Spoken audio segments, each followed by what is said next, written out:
Hey, greetings all. Steve Zielke here. In this video, I am going to review an article recommended via Chat GPT when I asked it, find me an article on how dental hygienists can help with their wrist and hand pain. This is one of the top 3 links there were. I clicked on it, I've read it, and I have my own thoughts upon it. And I'm going to share that with you today. But first, I need to have a little bit of an honest moment disclaimer that I've run through this a couple times on what I'm going to say and read the exercises and my thoughts upon them. And as I've rehearsed, I've been having trouble keeping going because I feel like I'm going to look like a grumpy old man. Just some old crank who's bitter. But this is literally what I feel about these exercises because as I have gotten older, and at this stage in my career, I have a lot of base knowledge behind me. And a couple things have been happening lately that I've been noticing. And there's been a plethora of new people out there giving exercise advice. And there's a chunk of them which are just bad or stupid. And I wonder, why are you recommending this? This makes no sense based upon anything I've learned over the course of my career. Makes no sense. Borderline harmful sometimes. And then there's also the regurgitation of superficial information from obviously Chat GPT or AI, which I use all the time. I'm not anti-AI for research purposes. But the problem with that is if you don't have a deep knowledge base on the subject you're researching, you get articles like this may even be it. Well, this is 23, probably not AI. But you get articles like this which are really superficial. And this one, I really feel has more potential to harm you than it does to help you in any way, shape, or form.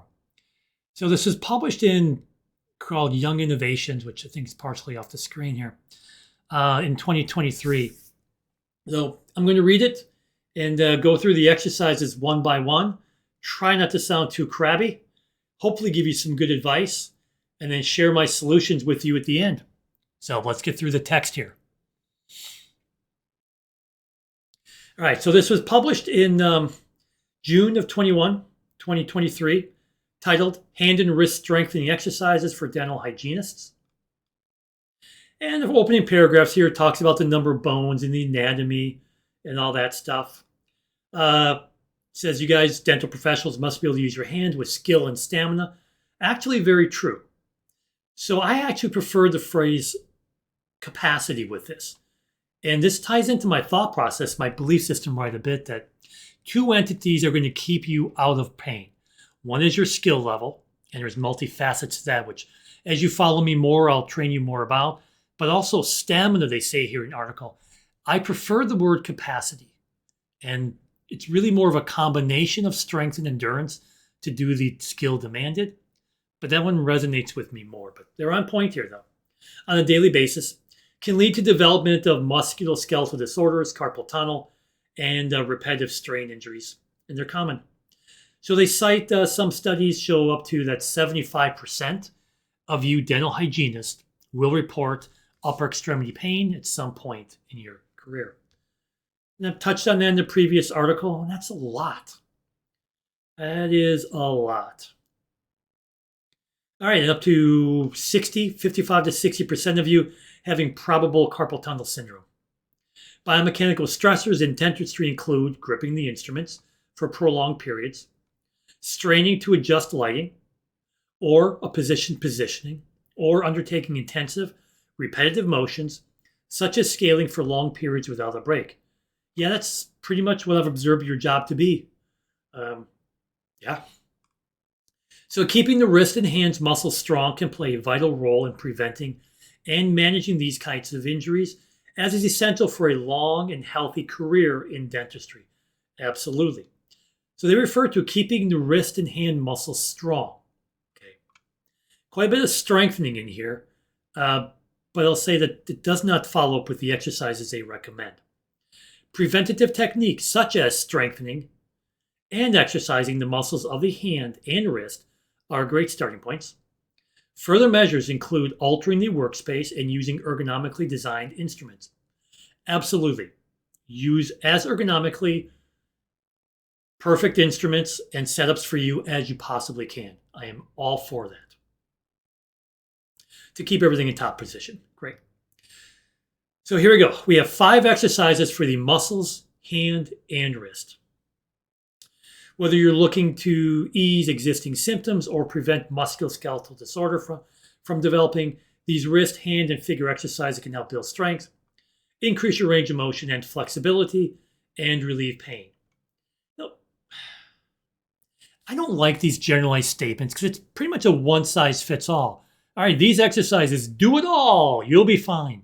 Well, they really don't. They're really limited in their approach and overall impact. All right, try to incorporate them in your daily routine, be it before you start the day, between patients, or to wind down after your last appointment. So what do they really do? Why are we doing them all day long? For a benefit or everything? I know this seems like a weird sentence. I've learned over doing rehab for 35 years.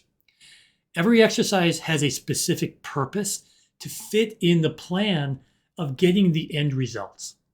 The more generalized an exercise is, the less specific it becomes to your needs. You may not even need that particular one, or it may be more so general that you don't even need to do it, period.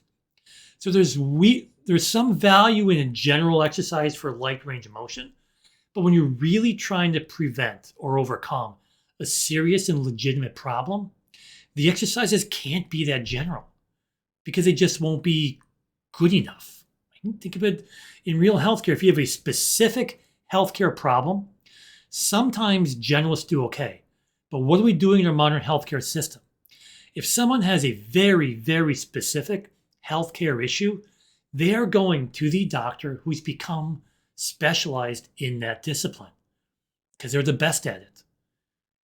And exercising in many ways is very similar.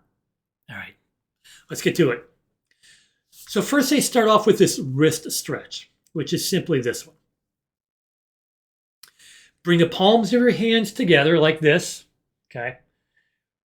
Keeping your palms pressed together, gently raise your elbows, I'll face the camera a little better here, until you begin to feel a stretch across your wrists. Hold for 30 seconds and repeat probably 1 or 2 times. I absolutely hate this exercise for 2 reasons. It's stretching what does not need to be stretched and putting too much strain on the things that are already being strained.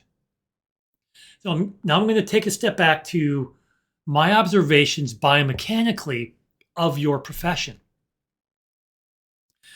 So you see, why I'm a physical therapist and a chiropractor.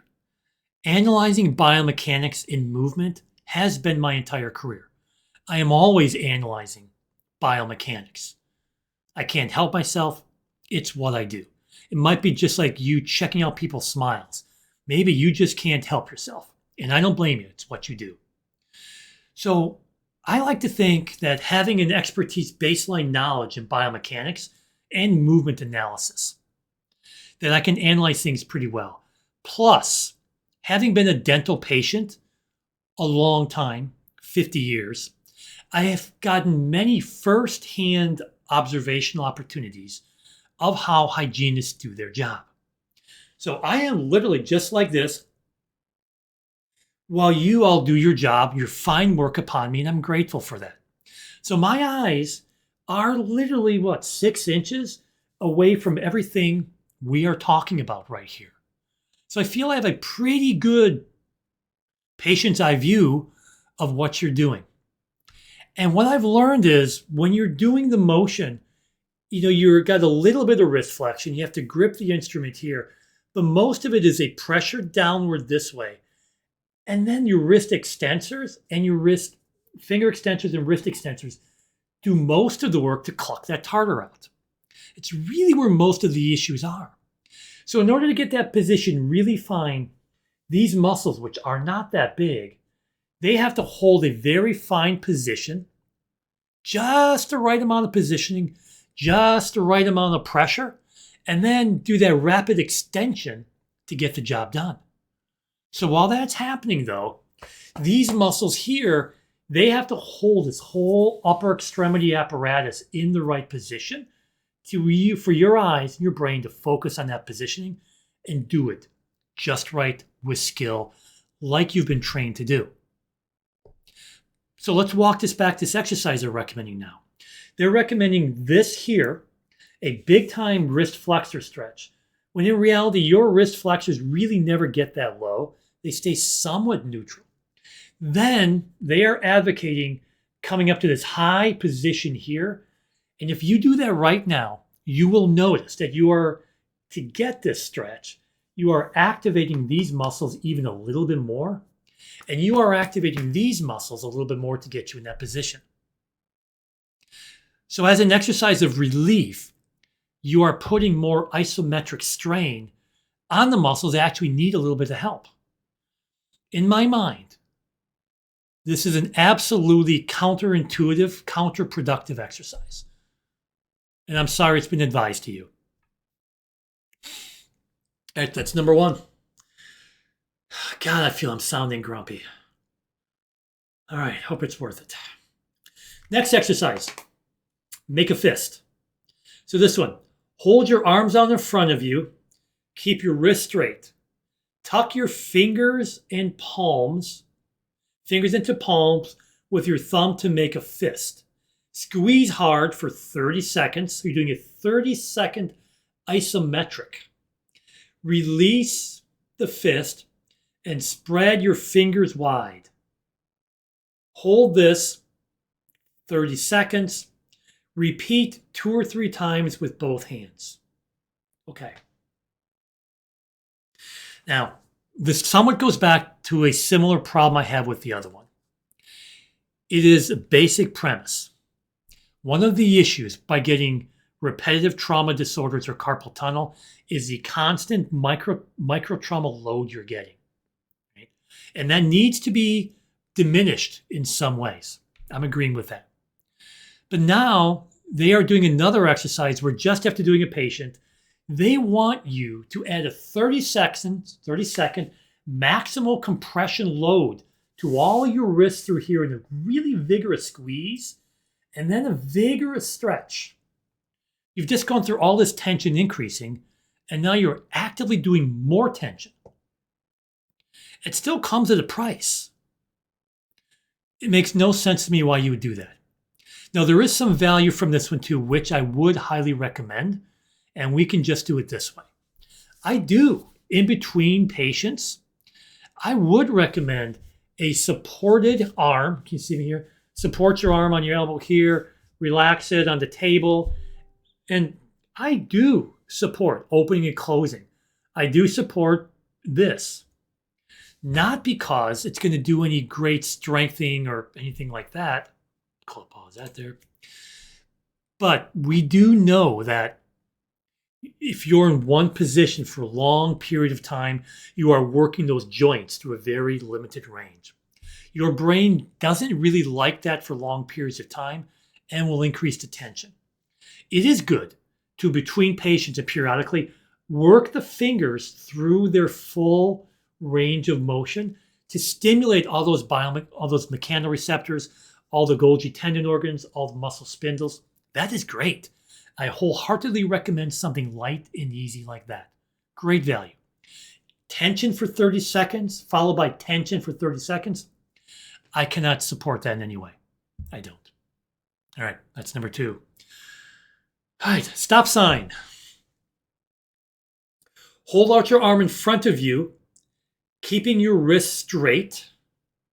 Make a fist with each hand. Let me just do one hand here. Okay. Oh, yeah. I'll do one hand for the sake of fitting on that screen there. Hold your arms out in front of you, keeping your hands and wrists straight. Make a fist with each hand. Slowly release and slide your fingers up towards the ceiling. Your palms should now be facing the wall as making a stop gesture. Hold 30 seconds. So this is the third exercise. And if you've been listening by now, you probably know what my exact problem with this is. It is once again giving you an exercise which increases tension, load, and work to your wrist extensors. An exercise should be done to diminish that, but now we're giving you one to do more of it. I don't like it, just don't do it. All right, here we're moving on here to the finger stretch. Place your hands on the table or flat surface, palm down. I'll do this for example. One at a time, raise each finger up off the surface till you feel a stretch. Hold each finger for 10 seconds before gently lowering back into the table. All right, remember I just said I'm on board with this. Flexing and extending, flexing and extending. I'm on board with that completely. What I think is not a good idea is starting in such a limited range and only working that. Work the joints through its range of motion. Give it the motion it wants, it desires. Your brain wants mobility. This is just giving it limited mobility. Then on top of that, it's another exercise where they're asking you to strain your finger extensors and your wrist extensors. Again, I know. I literally find this I'm sorry, whoever wrote this, I'm sure you're a good person. I find this incompetent.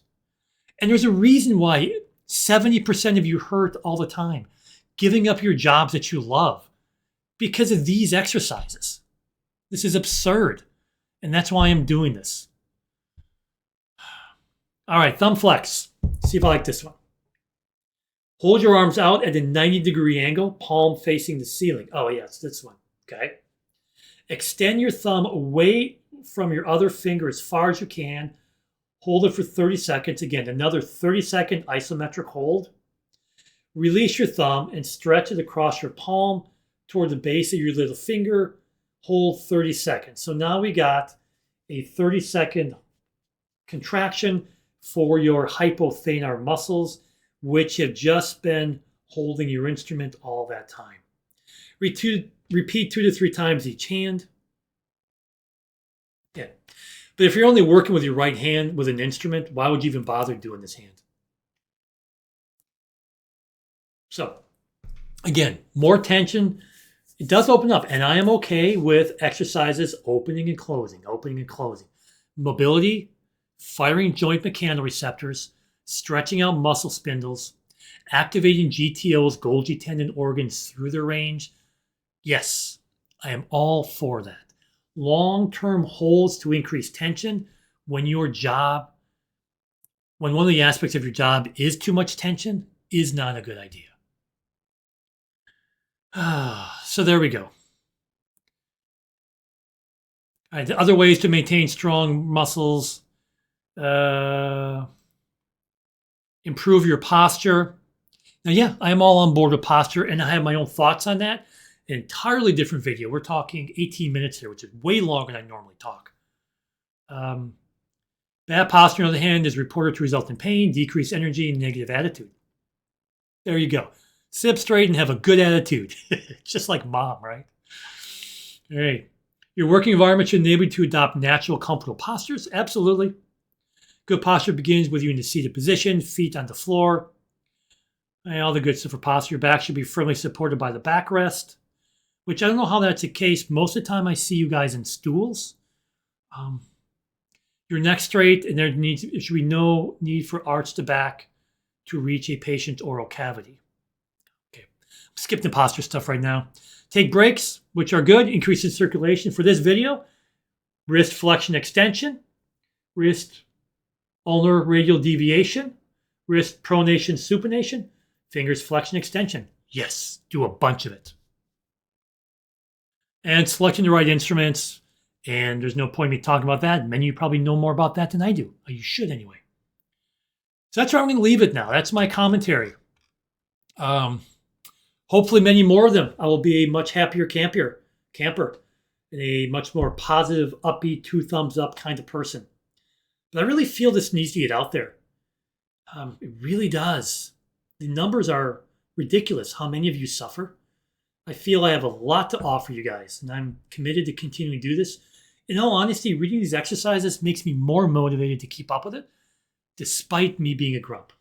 So share this, right? If you're a hygienist and watch this, please share it with someone. Share it, please, because I'm sure they need to hear this. There is another video coming, hopefully I can get it done tomorrow, where I'm going to give you everything I do recommend you do. Everything I do recommend that is contrary to this, easy to do, and legitimately put together. The ideas I have is 35 years in this pain management business with, I think, are sound, easy principles to meet the needs that you have, get you stronger, and get you out of pain. All right, so this is number 2. Please look for my next video coming soon.